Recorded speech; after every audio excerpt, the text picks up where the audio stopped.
One-hit wonder or longtime contributor to Canada's growing alternative scene? Let's be the judge of that today.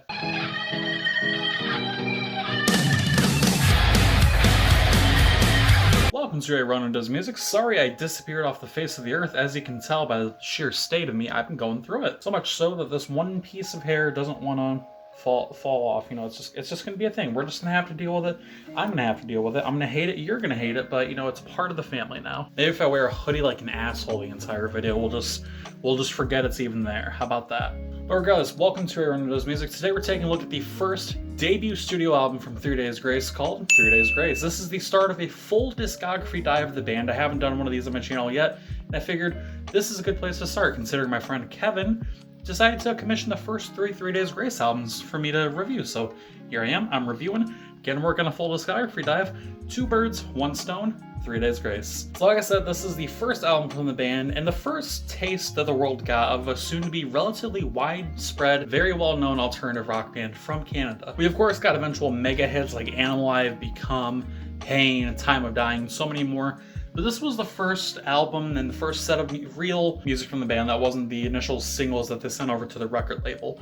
This was our introduction to Adam Gontier, his brand of alternative rock. This band actually used to be a group called Groundswell that consisted of Adam Gontier, Neil Sanderson, and Brad Walsh. After a couple years apart, after Groundswell's breakup, they decided to come together and begin charting what they didn't know was a ticket to national acclaim for the years to come. Keeping with the themes of the beginning, let's take a look at the first song that a lot of people probably heard from 3 Days Grace. We're talking about their first hit, I Hate Everything About You. The song is a conversation between lead man Adam Gontier and a possible two other subjects, both equally realistic and equally possible. He could be talking about a lover here, a significant other, or he could just be talking about straight up just drugs. And a lot of songs on this album and a lot of songs in the next album, One X, there's a lot of talk specifically about drugs, about his struggle with drugs, and directly towards the substances that he's abusing and the situations that they're causing. The song's chorus is cut and dry, poised as a question, wondering why he holds such a distinct love while retaining such an absolute unwiltering hatred towards this other subject. Both emotions are equally powerful in terms of how he's feeling towards them. He talks about lying awake, taking hits just to pass the time and further edge himself away from his problems and into what he thinks is a better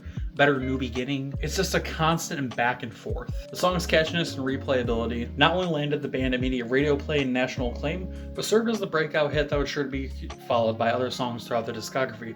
Right now we're not talking about the discography, we're talking about this album, so let's kick into another song here. This time it's a song that's more focused, more direct, albeit equally face value with Home. We get another look into both the singer's relationship as well as the substance abuse. The message here this time around sees Adam singing in a very distraught manner about what's going on. He can tell that his partner is upset with how he's been acting, what he's been doing, how he's been spending his time, but all he wants to do, he just wants to be alone. Whether it's in his head or in the literal home that he's in, metaphorically and literally, he wants to just be alone. He wants to be in a home that he doesn't feel like he's in anymore. It's a very honest and powerful take on what the effects of substance abuse can do to a relationship. It's no secret that drugs can create rifts between the user and the people around them, and the way that this song directly tackles that is a very honest thing, and something that back when this album came out in the early 2000s was a really popular subject, but one that was usually done pretty well, just like it's done pretty well here in this song. I think the best look at this is in the chorus where he states the following: "You always disappear, even when I'm here. This is not my home. I think I'm better off alone."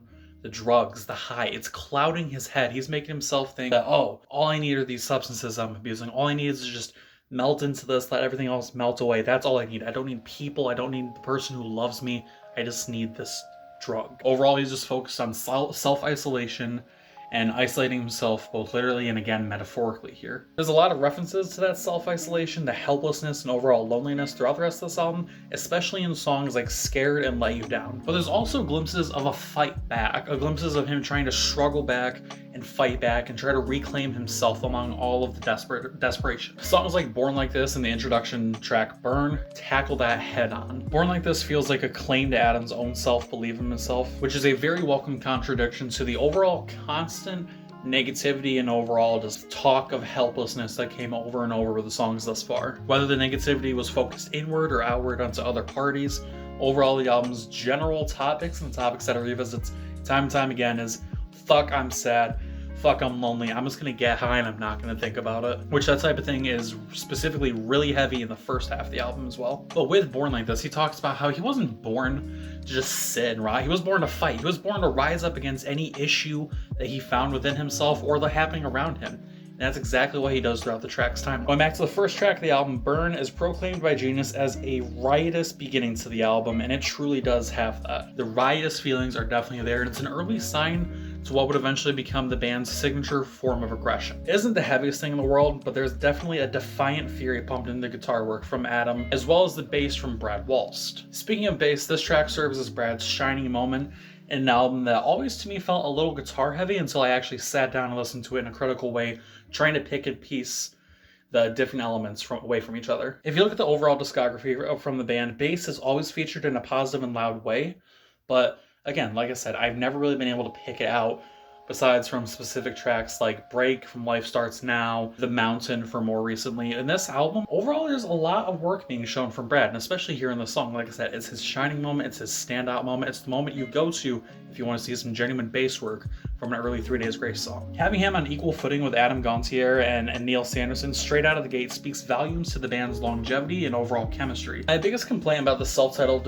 debut, while it isn't as critical of a note as it would have been later on in the discography, it's still one that I feel is worth noting. There's a lack of consistent energy throughout the band's track list. It feels very stop and go, or just a whole lot of like mellowed out rage, a lot of mellowed out sadness to be had, without staying in one lane for a good amount of time. You get Burn and Everything I Hate You, both pounding tracks that beg to give you this idea that 3 Days Grace is one of the more heavy acts to come out of the alt metal scene in the early 2000s. Then we move on, and by the time we get to the closing track, Overrated, we had an expectedly varied array of sounds, but one that felt, again, too stop and go. Like there wasn't a consistent focus on providing a lot of sounds but making it sound cohesive and consistent. It was just a lot of sounds seemingly for the sake of having a lot of different sounds. This band displays a good range of emotions, overall feelings, and sounds throughout the rest of their album, but this debut here, again, it's not as critical of a thing because it is the debut, but it is worth noting that this isn't their most impressive work coming yet. This fucking part of my hair is still up. God damn it. Couple that in with the fact that debut pieces of work aren't usually representative of what a band will grow on to be, except in very rare cases. And you can say that it is something to talk about, but it's not something that immediately damns a band. It doesn't immediately doom 3 Days Grace. This debut granted us the first look at 3 Days Grace and the first look at a lot of themes and overall album progression that we would see replicated, improved, and done time and time again over albums like 1X, Life Starts Now, Transit of Venus, and so many more. It's not the most polished breakout, but it does provide a solid foundation that 3 Days Grace not only built upon, but like I said, evolved and took to further levels on later releases.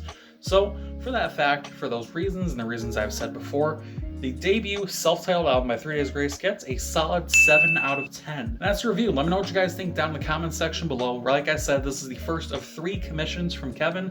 We got this one, 1X, then Life Starts Now.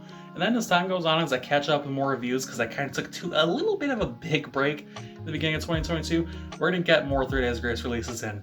After that, I believe it goes Transit of Venus, Human, and then The Mountain, and then we got the new album coming out in May. Hopefully by the time the album comes out in May, I'll be caught up. But regardless, I hope you enjoyed the review. If there's something you want to talk about down in the description, whether it's something I missed, something I didn't talk about enough, or just something you want to talk about in general, let's get a conversation going. Have a good day, stay hydrated, I'll see you next time.